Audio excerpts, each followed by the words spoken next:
نحمده ونصلي على رسوله الكريم اما بعد فاعوذ بالله من الشيطان الرجيم بسم الله الرحمن الرحيم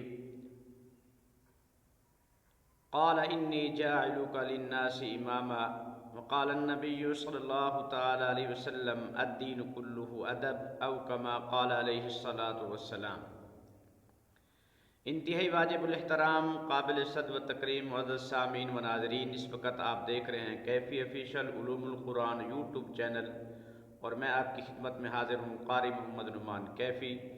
آج کی میری اس ویڈیو کا جو موضوع ہے امام مسجد کا ادب و احترام اور امام مسجد کے حقوق۔ آج کل تقریباً 95% جتنی بھی مساجد ہیں ان کے جتنے بھی امام مسجد ہیں نا، تقریباً ہر امام مسجد اتنا کوئی دکھی ہے جسے لفظوں میں بیان نہیں کیا جا سکتا۔ اس قدر امام مسجد مظلوم ہے کہ جس کی کوئی انتہا نہیں ہے۔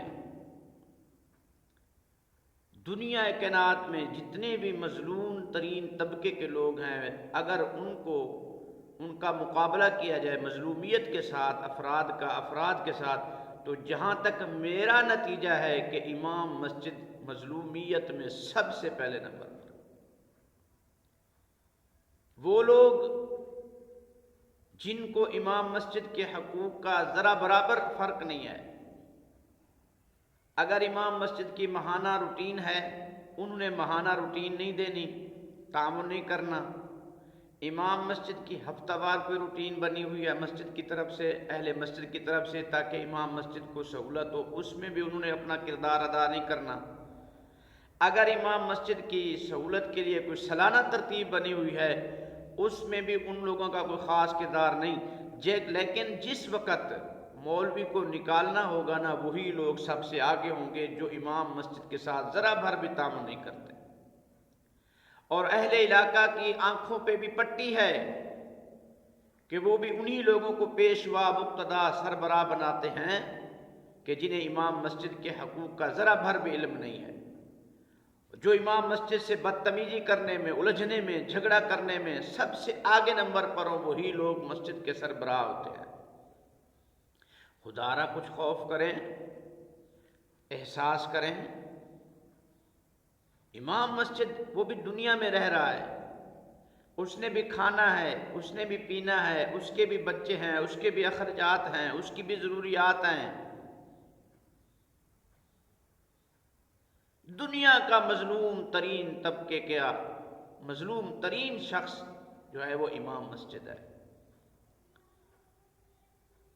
تو اس لیے میرے پیارےو، امام مسجد کے حقوق کو پامال نہ کیا کرو۔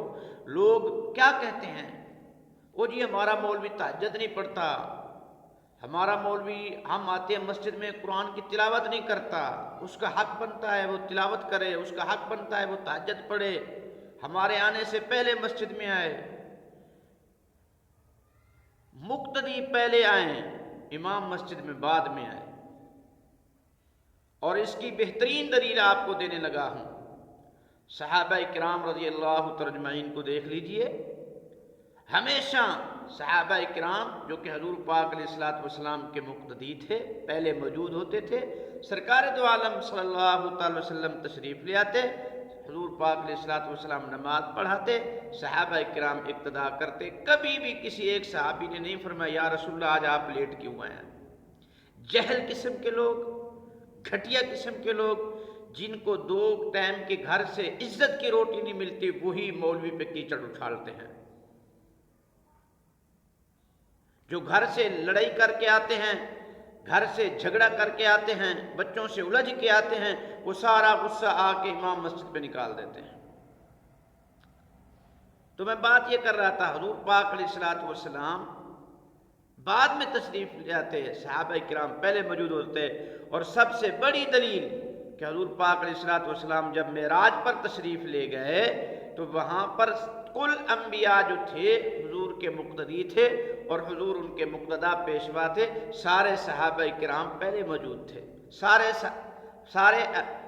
امام، سارے انبیاء کرام پہلے سے موجود تھے، حضور پاک بعد میں تشریف لے آئے۔ تو اس سے معلوم کیا ہوتا ہے کہ امام کا مقام و مرتبہ یہ ہے کہ وہ آگے ہو، افضل ہو، اعلیٰ ہو، لباس اس کا اعلیٰ ہو، رہن سہن اس کا اعلیٰ ہو، کھانا پینا اس کا اعلیٰ ہو، کیونکہ وہ امام ہے۔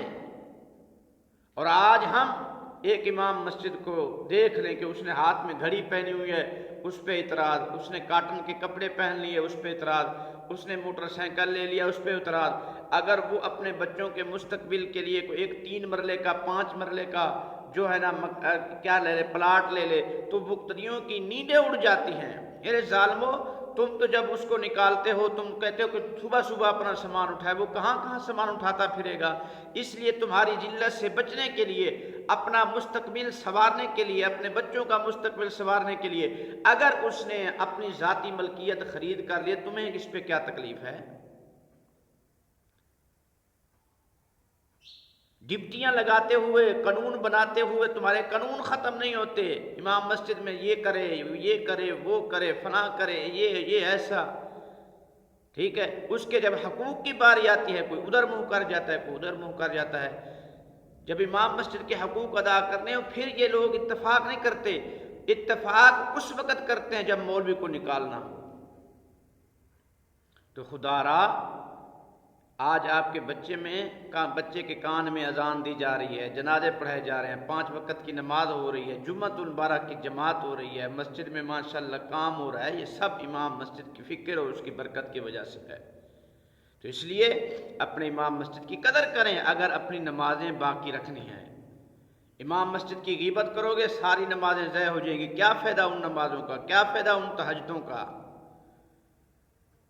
اور سب سے بڑی جو میں خود امام مسجد ہوں کہ اگر ایک شخص تھوڑا سا امام مسجد کے ساتھ تعاون کر دیتا ہے نا تو اس تعاون کے بدلے میں اتنا ذلیل کرتا ہے امام مسجد کو، اتنا اس کو احسان جتلاتا ہے جس کی کوئی حد نہیں۔ لا تبطلوا صدقاتکم بالمن والاذی، اللہ پاک کہہ رہا ہے اپنے صدقات کو خرچ کرنے کو باطل نہ کرو احسان جتلانے کے ساتھ اور تکلیف دینے کے ساتھ۔ اس لیے اس سے گریز کریں، اپنے امام مسجد کی قدر کریں، اپنے امام مسجد کا ادب کریں، اپنے امام مسجد کا احترام کریں۔